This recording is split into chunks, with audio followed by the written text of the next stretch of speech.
குரு astro தேதி ஜூலை மாதம் 2026 ஞாயிற்றுக்கிழமையில இருந்து 18ஆம் தேதி ஜூலை 2026 சனிக்கிழமை வரை வந்து மீன ராசிக்கான இந்த வாரத்துக்கான வார ராசி பலன். இந்த மீன ராசிக்கு இது பொது பலன் தான். 30% தான் வந்து கோச்சர் அடிப்படையில் அந்த பலன் வந்து வெளிப்படதா இருக்கும். மீது உள்ள 70% பலன் வந்து உங்களுடைய பிறப்பு ஜாதக அடிப்படையில் தான் தெரிய வரும். ஜாதகம் பற்றிய தகவல் தெரிந்து கொள்ள வீடியோவில் இருக்க வாட்ஸ்அப் எண்ணை தொடர்பு கொள்ளுங்கள். இந்த அடிப்படையில் வந்து மீன ராசிக்கு உங்க ராசியில வந்து சனி 7வது சனியாக ஜென்ம சனியாக அமர்ந்திருக்கு. உங்க வீட்டுல இருந்து 3ஆம் இடத்துல செவ்வாய் அமர்ந்திருக்கின்றது, பகை வீட்டுல இருக்கு. 4ஆம் வீட்டுல பாத்தீங்கன்னா மிதுனத்துல வந்து புதன் வந்து ஆட்சி வீட்டிலே இருக்கு. கூட வந்து சூரியன் இருக்கின்றது. 4ஆம் வீட்டுல சூரியன் இருக்கு நிஷ்பலம். அதனால சூரியனுடைய ஆற்றல் இருந்தா இருக்கு. ரெண்டாவது புதனை வந்து சூரியன்ல பக்கத்துல அருகில் இருக்கிறதுனால புதன் ஆற்றலும் வந்து சூரியன்ல வந்து அஸ்தங்கமாகி விட்டது. புதனும் சூரியனும் வந்து 4ஆம் இடத்துல அஸ்தங்கமானதுனால ஒரு விதமான நிஷ்பலமும் அஸ்தங்கமானதுனால அது 2 கிரகத்தின் பலம் இழந்ததா இருக்கும். 5ஆம் இடத்துல பாத்தீங்கன்னா உச்ச குரு இருக்கின்றது. 17ஆம் தேதி பிறகு வந்து சூரியன் வந்து உச்ச குருவுடன் 5ஆம் இடத்துக்கு இணைகின்றது. அப்புறம் வந்து 5ஆம் இடத்துக்கு இணையும் போது சூரியன் ஆற்றல் முழுமையாக வெளிப்படுவதா இருக்கும். அப்புறமா 6ஆம் இடத்துல பாத்தீங்கன்னா சிம்மத்துல வந்து கேதுவுடன் சுக்கிரன் இருக்கின்றது. வீட்டுல இருந்து 12ஆம் இடத்துல ராகு உள்ளது. இதுதான் இந்த வாரத்துல இருக்கும் கிரகங்கள் அமைப்பு. ராகு எதிர்ப்படியில் எல்லா கிரகங்களும் அடிப்பட்டதுனால இது வந்து ஒரு கால சர்ப்ப தோஷம் என்று சொல்வார்கள். ரெண்டாவது வந்து உங்க ராசியில இருந்து 12ஆம் இடத்துல ராகுவும் 6ஆம் இடத்துல கேதுவும் இருந்தா வந்து சேஷ நாக கால சர்ப்பதோஷம் என்று சொல்வார்கள். இதனால அதிகப்படியான செலவு, ரகசியமான எதிரிகள், சட்ட பிரச்சனை இதெல்லாம் வந்து ஏற்படுவதாக இருக்கும். ஜென்ம சனி 7வது சனியின் தாக்கம் எது மாதிரி என்றால் உங்களை கேட்டாதான் தெரியும். அது எந்த அளவுக்கு போட்டு உலுக்கி எடுக்கிறதுன்றது ஜென்ம சனிகளை பாதிக்கப்பட்ட கடந்த அளவுக்கு பெரிதளவு பாதிக்கப்பட்டீங்க. ஜூன் மாசம்லாம் ரொம்ப பெருசா பாதிக்கப்பட்டீங்க. ஏன்னா குரு பயிற்சி ஏற்படுத்தல இருந்து ஓரளவுக்கு அது தளர்வு ஏற்பட்டிருக்கும். அதாவது பெருமழையில வந்து ஒரு கொடையோ ரெயின் கோட்டோ கிடைச்சது போல. அதனால இன்னும் ஒரு வருஷத்து வரைக்கும் அடுத்த ஜூன் ஜூலை மே வரைக்கும் பார்த்தீங்கன்னா குரு பார்வை இருக்கிறதுனால ஓரளவுக்கு ஜென்ம சனியுடைய தாக்கம் ஓரளவுக்கு குறைஞ்சிருக்கும். இருந்து வந்து கொஞ்சம் மிகுந்த எச்சரிக்கையோட இருங்கள். ஏன்னா அது சனின்றது அதோடைய வேலையை காரகத்துவத்தை அதை வெளிப்படுத்ததான் செய்யும். இந்த வாரத்துல பாத்தீங்கன்னா அந்த ராகு எதிர்ப்பில சர்ப்பதோஷம் இருக்கிறதுனால இந்த செயல்களை வந்து தடை தாமதம் காலதாமதம் இதெல்லாம் உண்டாக்குறதாகும். அதாவது உங்க ராசியில வந்து சனி இருக்கிறதால அது வந்து ஒரு விதமான நிஷ்பலம். நேரடியாக அந்த உடல் மன சார்ந்த பிரச்சனைகளை தான் அதிகப்படி தாக்கத்துக்கணும். இது உடல் மன சார்ந்து இருக்கும்போது எல்லாமே டேமேஜ் ஆகத்தானே இருக்கும். வீடு சார்ந்தோம், தொழில் சார்ந்தோம், நட்புகள், கணவன் மனைவி எல்லாத்தையும் பாதிப்படுறதா தான் இருக்கும். உடல் மனம் நல்லா இயங்கினா தானே எல்லாமே இயங்கும். சனியை வந்து 1ஆம் இடத்துல இருந்தாலும் அது நிஷ்பலம், 7ல இருந்தா தான் அது திக்பலம். ஜென்ம சனியா இருக்கிறதுனால ரொம்ப குறைச்சல் கொடுக்கும். இருந்தும் வந்து குரு பார்வை இருக்கிறதுனால ஓரளவுக்கு கவசம் ஒரு பாதுகாப்பு இருக்கின்றது. இந்த அடிப்படையில் பார்க்கும்போது சந்திரனுடைய நகர் வச்சுதான் இந்த வாரத்துக்கான ராசி பலன் நம்ம வார ராசி பலன் பார்க்க வேண்டியதா இருக்கு. இந்த அடிப்படையில் பாத்தீங்கன்னா 3ஆம் இடத்துல ரிஷபத்துல வந்து சந்திரன் வந்து செவ்வாய் நட்சத்திரமான மிருகசீரிஷ நட்சத்திரம் அமர்கின்றது.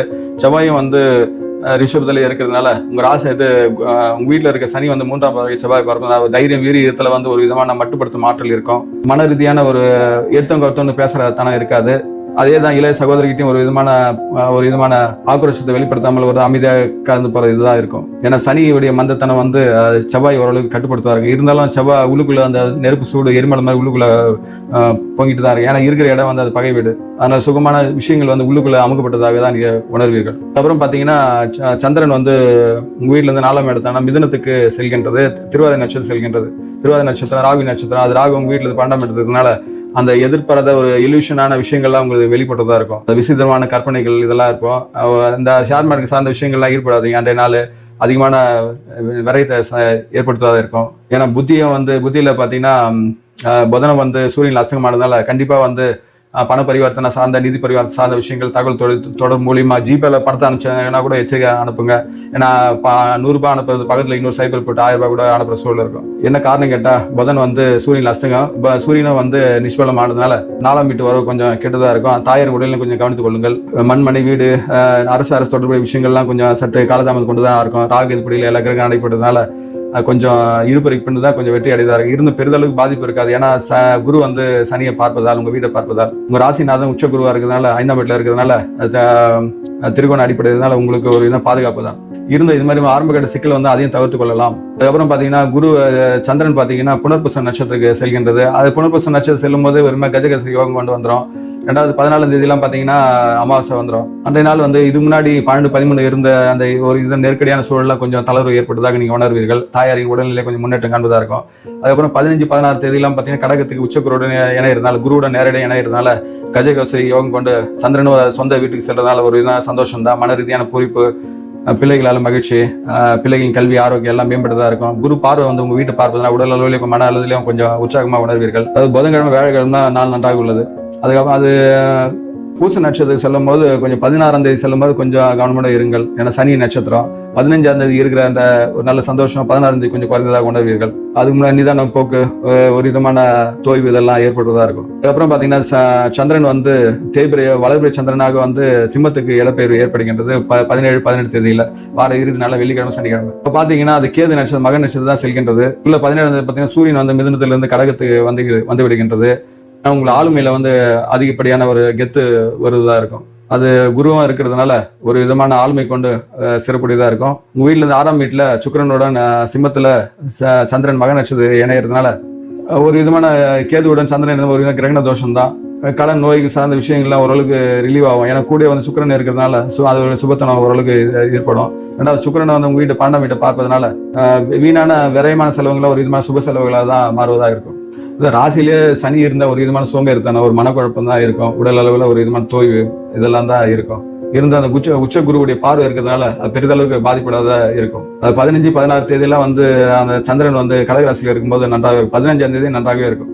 புதன் வந்து 4ஆம் இடத்துல அது அஸ்தங்கமானதுனால அது நிர்வாக ரீதியாக புத்தி அடிப்படையில் சிறிதளவு தான் அது வெளிப்படுவதா இருக்கும். ஏன்னா ஆட்சி விடுறதுனால குறைஞ்ச அளவு தான் இருக்கும். ஏன்னா அஸ்தங்கமாக இருந்தால் நன்றாக இருக்கும். இருந்தும் வந்து சூரியனை வந்து அங்கே நிஷ்பலம் இருக்கிறதுனால அந்த பொழுது வந்து யாருக்கும் எந்த ஜாமீன் கழுத்து போட வேண்டாம். ஏற்கனவே சொன்ன பண பரிவர்த்தனை சார்ந்த விஷயங்களை பெரிய முதலில் எதுவும் செய்யாத பார்த்துக் கொள்ளுங்கள். ரெண்டாவது 3ஆம் இடத்துல செவ்வாய் வந்து பகை வீட்லயோ மறைவா ஒரு இதில் இருக்கிறதுனால இளைய சகோதர வழி ஒருவரை உங்களோட வயது குறைந்த வழி எந்த விதமான வாக்குவாதம் வைத்துக் கொள்ளாதீர்கள். ரெண்டாவது 5ஆம் வீட்டுல குரு இருக்கிறதுனால குரு உங்க வீட்டை பார்க்கறதுனால குடும்ப சார்ந்த விஷயங்கள்ல ஒரு இதுல சந்தோஷம் தான். நீண்ட நாள் கல்யாணம் குழந்தை பாக்கியம் உள்ளவங்களுக்கு ஒரு விதமான நல்ல செய்தி வரலாம். ரெண்டாவது 6ஆம் இடத்துல சுக்கிரன் மறைவா இருக்கிறதுனால கணவன் மனைவி உறவுலேயே கொஞ்சம் கவனமாக இருங்க. சுக்கிரன் மறைவு கலசஸ்தானம் அது வந்து மறைவில் இருக்கும்போது மனைவியோட கணவனாக இருந்த மனைவியோட கொஞ்சம் கருத்து வேறுபாடு வராமல் பார்த்துக் கொள்ளுங்கள். அதனால விட்டு கொடுத்து செல்வது நல்லது. இந்த அடிப்படை பார்க்கும்போது மீனராசிக்கு 3 நட்சத்திரங்கள் இருக்கின்றது. பூரட்டாதி 2, 3, 4, 4ஆம் பாதம், உத்திரட்டாதி நட்சத்திரம், அந்த வந்து ரேவதி நட்சத்திரம். இதுல பூரட்டாதி நட்சத்திரம் 4ஆம் பாதம் இருக்கவங்க குருவின் அம்சம் பொறுத்த நட்சத்திரம். குரு உங்க வீட்டுல இருந்து 5ஆம் வீட்டுல உச்சமாக இருக்கிறதுனால அது குரு வந்து உங்க வீட்டை பார்க்கறதுனால நின்னால இருந்த கனவு பிரார்த்தனை எல்லாம் வந்து நிறைவேற சூழல் இருக்கும். ஓரளவுக்கு குருவின் நட்சத்திரம் இருந்தனால மீனராசிக்காரங்களுக்கு குருவின் பூரட்டாதி நட்சத்திரம் 4ஆம் பாதம் உள்ளவங்களுக்கு ஓரளவுக்கு சிறப்பாக இருக்கும். அதுக்கப்புறம் பாத்தீங்கன்னா இந்த பூரட்டாதி நட்சத்திரம் 4ஆம் பாதம் இருக்கும் வந்து எந்த தேதி கிழமையில கொஞ்சம் எச்சரிக்கையா இருக்கணும்னா 14ஆம் தேதி செவ்வாய்க்கிழமை கொஞ்சம் உடல் அளவு மன அளவு கொஞ்சம் ஒரு விதமா அசதி சோர்வு இருக்கும். தென் வந்து 16ஆம் தேதி வியாழக்கிழமை வாகனம் செல்லுங்க, கவனம் செல்லுங்கள். தொலைதூர பயணங்கள் இருந்தால் தவிர்த்துக் கொள்ளுங்கள். முக்கிய முடிவுகள் ஜாமீன் கழுத்து திட்டங்கள் எதுவும் போட வேண்டாம். பெரிய முதலீடுகள் எல்லாம் தவிர்த்துக் கொள்ளுங்கள். அதுக்கப்புறம் 17ஆம் தேதி சனிக்கிழமை மற்றவங்களுக்கு ஏதோ விதத்துல நீங்க உதவி பண்றதா இருக்கும். அது நல்லதா இருந்தா செய்யுங்க, தீயதா இருந்தா வந்து தவிர்த்துக் கொள்ளுங்கள். அதாவது வாரத்தில் செவ்வாய்க்கிழமை, வியாழக்கிழமை, சனிக்கு இந்த 3 நாட்கள் வந்து கவனமுள்ள இருங்கள். அதுக்கப்புறம் அந்த உத்திரட்டாதி சனியின் அம்சம் பொறுத்த உத்திரட்ட நட்சத்திரம் பாத்தீங்கன்னா சனி வந்து உங்க வீட்டிலே இருக்கிறதுனால 7வது சனி நிஷ்பலம் கொண்டு இருக்கிறதுனால இந்த வாரம் முழுதும் ஒரு இதான் உடல் மன சார்ந்த தொலை இருக்குதான் செய்யும். ரெண்டாவது குரு பார்க்கறதுனால வேலை தொழில் சார்ந்த விஷயம் இந்த முட்டுக்கட்டில கொஞ்சம் விலகும். ஒரு விதமான இது இருக்கு. இருந்தும் வந்து தடை தாமதம் கொண்டு தான் நடைபெறுவதா இருக்கு. என்ன காரணம் கேட்டா அந்த ராகு எதிர்ப்படியில் எல்லா கிரகங்களும் அடிப்பட்டதுனால கால சர்பதர்ஷன் என்று சொல்வார்கள். விஷயங்கள் நடக்கிறதா ஓரளவுக்கு பாதுகாப்புன்னு பார்த்தீங்கன்னா குரு உங்களை சனியை வீட்டை பார்க்கறதுனால சனியோட ஆதிக்கத்தனம் கொஞ்சம் மட்டுப்படுவதா இருக்கும். இந்த அடிப்படையில் பார்த்தீங்கன்னா உத்திரட்டாதி நட்சத்திரக்காரர்கள் பார்த்தீங்கன்னா எந்த தேதி கிழமை எச்சரிக்கையா இருக்க வேண்டும் என்றால் 13ஆம் தேதி திங்கட்கிழமை கொஞ்சம் ரொம்ப கொஞ்சம் எச்சரிக்கையா இருங்க. ஏதோ விதத்துல நீங்க வதைப்பட்ட சூழல் இருக்கும், உடல் மன சார்ந்த வதைப்பட்ட சூழல் இருக்கும். பொருளாதார ரீதியாகவும் ஏதோ அடையாமல் பார்த்துக் கொள்ளுங்கள். அதனால் முக்கிய முடிவுகளை எதுவும் நிதி சார்ந்த எந்த முடிவுகளையும் எடுக்க வேண்டாம். அதுக்கப்புறம் பார்த்தீங்கன்னா 15ஆம் தேதி புதன்கிழமை உடல் மனதில் ஒரு சோர்வு உணர்வீர்கள். போது மட்டும் ஓய்வை எடுத்துக்கொள்ளுங்கள். அப்புறம் 17ஆம் தேதி வெள்ளிக்கிழமை வாகனம் செல்லுங்கள், கவனம் சொல்லுங்கள். யாரிடம் எந்த விதமான விவாதங்கள் தவிர்த்துக் கொள்ளுங்கள். தொலைதூர பயணங்கள் தவிர்த்துக் கொள்ளுங்கள். திட்டங்கள், முயற்சிகள், பெரிய முதலீடுகள் எல்லாம் தவிர்த்துக் கொள்ளுங்கள். அதனால வாரத்துல வந்து திங்கட்கிழமை, புதன்கிழமை, வெள்ளிக்கிழமை இந்த 3 நாட்கள் கொஞ்சம் மிகுந்த எச்சரிக்கை இருங்கள். மற்ற கிழமைகள்லாம் உங்களுக்கு சாதகமுறையான நல்ல நாட்கள் உள்ளது. அதுக்கப்புறம் பாத்தீங்கன்னா ரேவதி நட்சத்திரக்காரர்களுக்கு அது புதன் அம்சம் பொருதிய நட்சத்திரம். உங்க வீட்டுல இந்த 4ஆம் வீட்டுல புதன் வந்து சூரியன் அஸ்தங்கம். அதனால 17, 18 தேதியில ஓரளவுக்கு சிறப்புடையதாகவே இருக்கும். அதனால வார 12, 13, 14, 15, 12 ஞாயிற்றுக்கிழமை வியாழக்கிழமை வரைக்கும் ஓரளவுக்கு புத்தி அடிப்புள்ள பெருசளவுக்கு ஏற்படாது. அதனால தொழில் வேலை சார்ந்த விஷயங்கள் எந்த பெரிய முதலீடுகள் இதெல்லாம் இருக்க வேண்டாம். இருந்தாலும் வந்து 17ஆம் தேதிக்கு அப்புறம் ஏற்படுத்திக்கலாம். ஏன்னா 17 அப்புறம் சூரியன் அதை விட்டு நகர்ந்தாலும் அந்த அஸ்தங்கம் வந்து தோஷம் விலகிடும். அது முழுமையான ஆட்சியை வந்து வெளிப்படுத்துறாங்க. தாயார் உடனே எல்லாம் சார்ந்த விஷயங்கள்லாம் நன்றாகவே இருக்கும். மண்மனை வீடு சார்ந்த விஷயங்கள் எல்லாம் 17ஆம் தேதிக்கு அப்புறம் வந்து செயல்படுத்திக் கொள்ளுங்கள். நீங்க எச்சரிக்கையா இருக்க வேண்டிய நாட்கள் கிழமைகள் எது என்றால் 12ஆம் தேதி ஞாயிற்றுக்கிழமை மற்றவங்களுக்கு ஏதோ விதத்தில் நீங்க சர்வீஸ் பண்றதா இருக்கும். அது புண்ணியகாரம் ஏதோ சுப ஆன்மீக சார்ந்த விஷயம் தான் பண்ணுங்க. அது தேவையில்லாத விஷயம் மற்றவங்களுக்கு பிரச்சனை ஏற்படுவதா தவிர்த்துக் கொள்ளுங்கள். அதுக்கப்புறம் பாத்தீங்கன்னா 14ஆம் தேதி செவ்வாய்க்கிழமை ஏதோ விதத்துல உடல் மன சார்ந்த வதைப்பட்ட சூழலாம், பொருளாதார சூழல்ல கொஞ்சம் கவனித்துக் கொள்ளுங்கள். நிதி பரிவர்த்தனை சார்ந்த விஷயங்கள், முக்கிய முடிவுகள் இதெல்லாம் அன்றைய நாள் வந்து தவிர்த்துக் கொள்ளுங்கள்.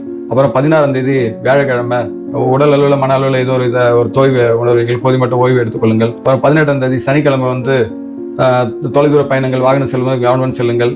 முக்கிய முடிவுகள்லாம் தவிர்த்து கொள்ளுங்கள். யாருக்கும் எந்த ஜாமீன் கருத்து போட வேண்டாம். அதனால வார கிழமைகளான ஞாயிற்றுக்கிழமை, செவ்வாய்க்கிழமை, வியாழக்கிழமை, சனிக்கிழமை இந்த 4 நாட்கள் வந்து கொஞ்சம் கவனமுடன் இருங்கள். மற்ற 3 நாட்கள் உங்களுக்கு சிறப்பான நாட்களாக கிழமையாக உள்ளது. இந்த அடிப்படையில் பார்த்தீங்கன்னா மீனராசிக்கான அந்த வாரத்துக்கான அதிர்ஷ்ட எண்கள் பார்த்தீங்கன்னா 3, 5, 9. வார அதிர்ஷ்ட திசை வந்து கிழக்கு வடகிழக்கு. அதிர்ஷ்ட நிறம் வந்து பொன்னிறம், இந்த கோல்டன் எல்லோ, வெளிர் பச்சை, லைட் கிரீன்லாம் செட் ஆகும்.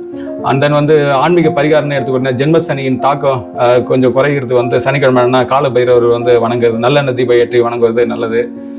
ராகுக்கு எது இந்த கால சர்ப்ப தோஷம் சொன்னீங்களா, அது வந்து நிவர்த்தி பண்ணுறதுக்கு வந்து வியாழக்கிழமை தட்சிணாமூர்த்தியை வந்து குரு பவனை வந்து கொண்டக்கடலை மாலை சாற்றி வணங்குவது நல்லது. இதனால் அந்த எதிர்மறையான தாக்கங்கள் குறைந்து நேர்மறையான ஆற்றல்களை வந்து அதிகப்படுத்தி மீனராசியான தாங்கள் இந்த வாரத்தில் வாழ்வில் அனைத்து வளங்களும் பெற்று சிறப்புடன் வாழ எல்லாம் வளர்ந்த இறைசக்தி நான் பிரார்த்திக்கின்றேன். இக்காணொலி வந்து உங்கள் ராசி கொண்ட உறவு வட்டத்திலையும் வாட்ஸ்அப் பகிர்ந்து கொள்ளுங்கள். இதுவரை நம்ம சேனலுக்கு நீங்கள் சப்ஸ்கிரைப் செய்யலாம், சப்ஸ்கிரைப் செய்து கொள்ளுங்கள். தாங்களும் தங்கள் அன்பு குடும்பம் வாழ்க வளமுடன்.